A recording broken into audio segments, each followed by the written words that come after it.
Olá, pessoal. Estou de volta às gravações. Peço desculpas pela interrupção. Eu precisei me ausentar em virtude de questões pessoais, mas estou de volta e tentarei retomar os assuntos que nós estávamos estudando e tentar compensar de agora em diante, tá?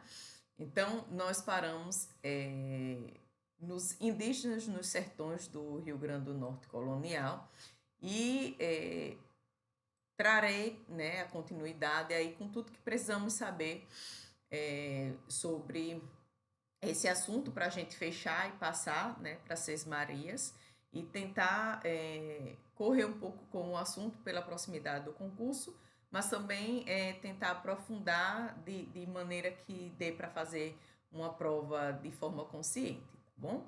Então, a gente viu que antes das chegadas dos europeus, né, ao Brasil em 1500, o atual território do Rio Grande do Norte, ele já era densamente povoado, né, por povos indígenas autóctones, ou seja, né, originários da própria terra. E aí os europeus eles encontraram um verdadeiro mosaico de etnias com diferentes línguas, com diferentes culturas, formas de vida, tá? E aí as principais nações indígenas que aqui estavam, né, eram os Tarairius, os Janduís, Paiacus, Canindés, Cariris e Tremembés, tá? Os potiguaras, que eram do tronco tupi, que habitavam a faixa litorânea, e os tapuias, que é esse nome genérico dado aí pelos tupis aos não tupis, né? E aí os tapuias eram um grupo vasto, com diversos subgrupos que ocupavam o interior, então os sertões. E essa lista aqui que eu trouxe, né, nós podemos ver na obra História dos Índios do Brasil, 1992, de Manuela Carneiro da Cunha.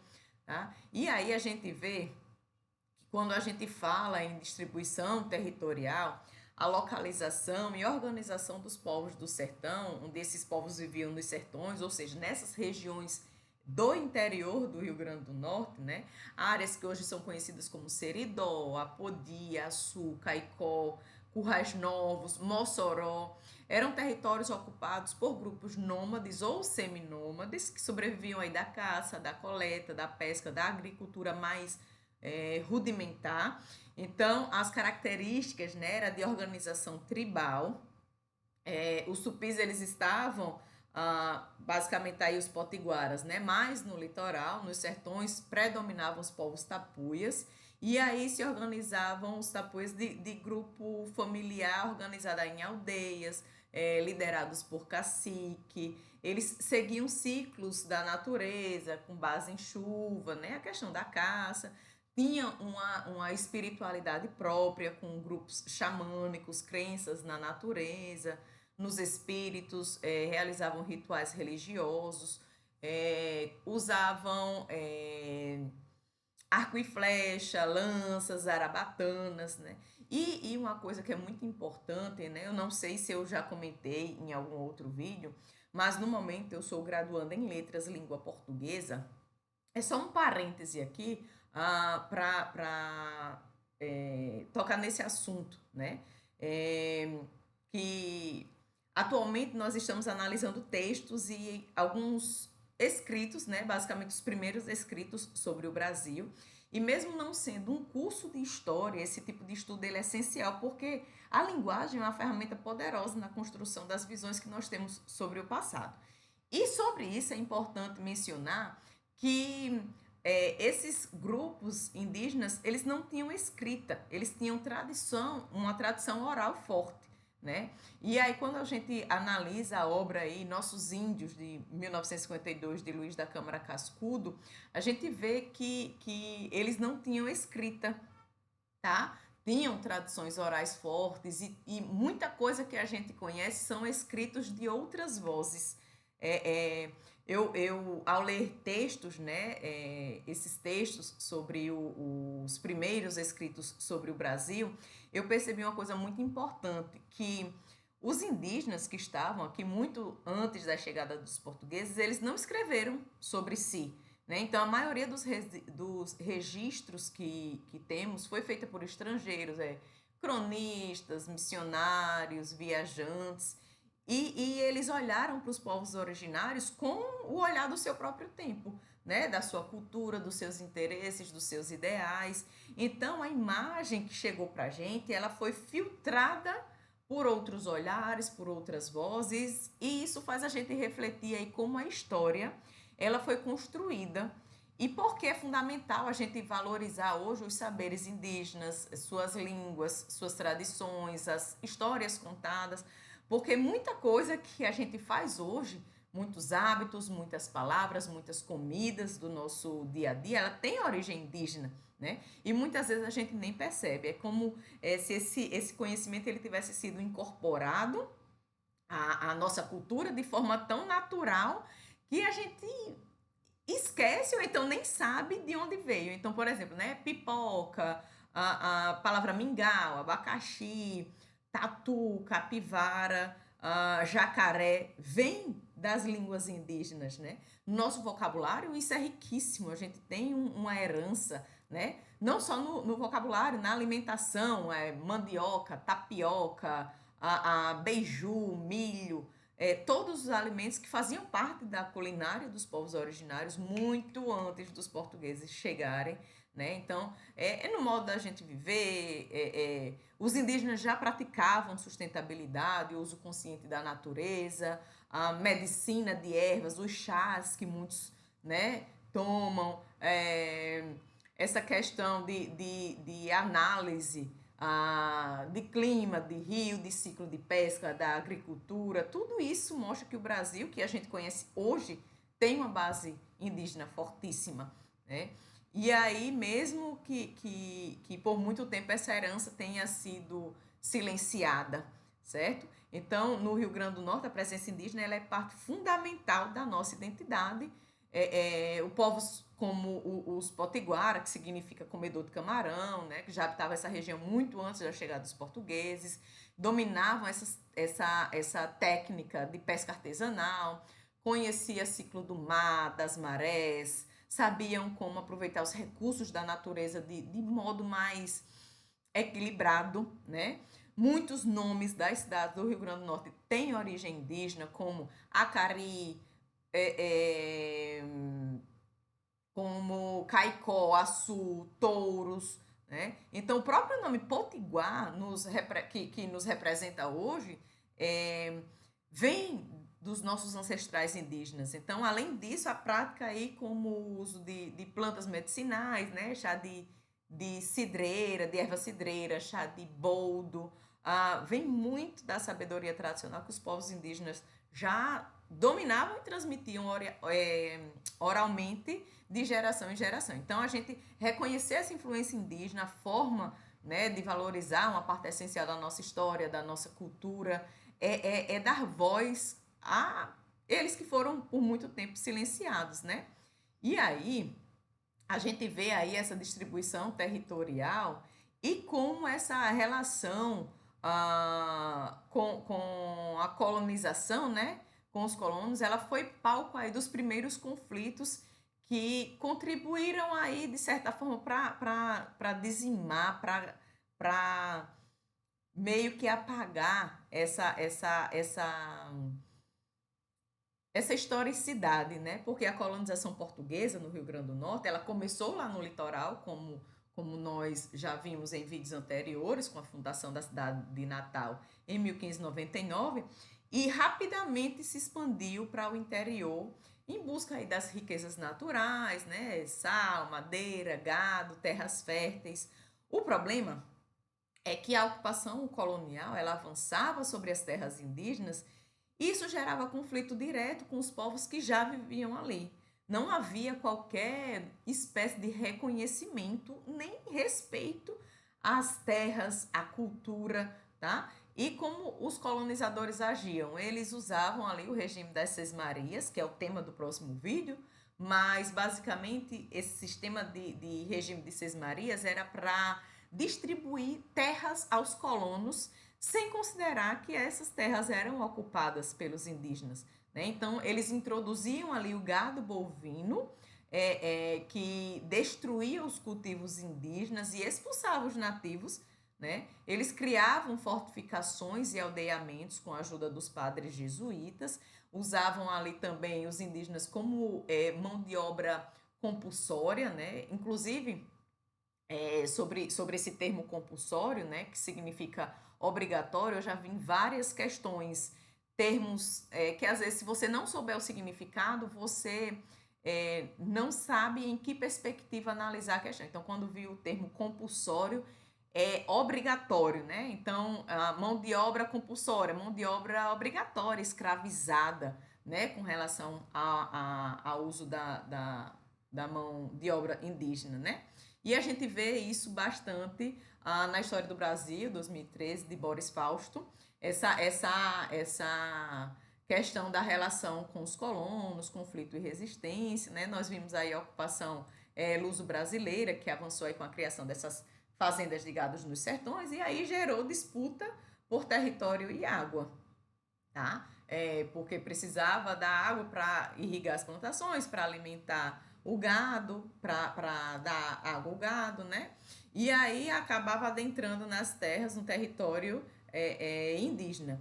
Os tarairius e janduís, eles formaram alianças para resistir à invasão colonial, principalmente ali no final do século XVII, início do século XVIII. E aí a gente vê que existiram conflitos e eles precisavam se unir para poder resistir a essa colonização, ok? E aí a gente vê, né, o maior conflito indígena do Nordeste, que foi chamada a Guerra dos Bárbaros, que foi um longo e sangrento conflito entre os indígenas dos sertões e os colonizadores portugueses e luso-brasileiros, né? Também chamada aí de Guerra dos Açu-Seridó, que era esse conflito entre os sertanejos e colonos, né? Os portugueses chamavam de bárbaros os grupos indígenas resistentes, então eles ali com a expansão das fazendas de gado para o interior do Rio Grande do Norte e da Paraíba, a partir do século XVII, atingiu diretamente os povos indígenas sertanejos e eles resistiram, claro, né, com ataque, destruição de fazendas, né, mortes de vaqueiros, então eles atacavam para se defender e por isso foram chamados de bárbaros, tá? Os povos envolvidos na resistência eram os janduís, que era o grupo guerreiro do Seridó, os tarairius, que era a Confederação Indígena do Sertão do Rio Grande do Norte, Ceará e Paraíba, os canindés, paiacus, cariris e pegas, que todos participaram ali de forma ativa ou aliada. E aí esse termo de bárbaros, vale mencionar que é um termo pejorativo, tá? Era usado pelos portugueses para desumanizar os indígenas e justificar a eliminação deles. Então, segundo os colonizadores, eles eram cruéis, eram revoltosos, inimigos da civilização cristã, tá? E essa fase de guerra aí, de 1687 a 1713, foi o seguinte: 1687 teve o início dos ataques indígenas em massa nas fazendas do Siridó e Apodi. De 1690 a 1700, ali foi envio de tropas bandeirantes e milícias luso-brasileiras para exterminar aldeias. E de 1700 a 1713 foi uma repressão brutal. Teve massacre, aprisionamento, aldeamento forçado. E a guerra ela terminou aí com a dizimação dos principais líderes indígenas, aldeamentos forçados, controle do sertão pelos colonos. Então, foi uma guerra assim que durou muito tempo, tá? E aí a gente vê que ela foi marcada por esses massacres, expedições militares, deslocamentos forçados, reduções jesuíticas, e isso impactou significativamente, né? Os impactos da colonização foram bastante significativos. Por quê? Após os conflitos, a coroa e os religiosos, né, os religiosos aí, como jesuítas e franciscanos, eles passaram a concentrar os indígenas em aldeamentos, né, que eram aí vilas onde eram obrigados a se comportar segundo as normas católicas e portuguesas. O objetivo era controlar os indígenas, né, para civilizá-los segundo os valores cristãos, e utilizá-los como mão de obra agrícola e militar. Eles conheciam, né, ali a região, sabiam a certos ciclos, né, o domínio da agricultura, então era mão de obra agrícola e também militar, né, para poder fazer esse controle, tá? E aí a consequência disso é aí a perda da cultura e da língua original, né? Eles tiveram que fazer uma conversão religiosa forçada e isso acabou destruindo a identidade coletiva, né? Então, muitos indígenas tentaram fugir, fugiram ou então morreram por doenças, né? Maus tratos. A gente vê aí na história dos índios do Brasil, em 1992, de Manuela Carneiro da Cunha, esses impactos da colonização, tá? As consequências para os indígenas, né, que a presença colonial ela provocou profundas perdas aos povos indígenas dos sertões, né? A questão da população, a redução drástica, né, por causa das guerras, da escravidão, de doenças como varíola, gripe, sarampo, que foram doenças trazidas pelos europeus que não tinha aqui.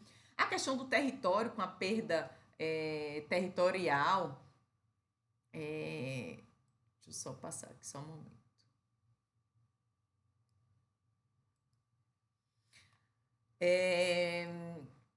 A questão de perda, né, das terras tradicionais, a utilização deles como mão de obra.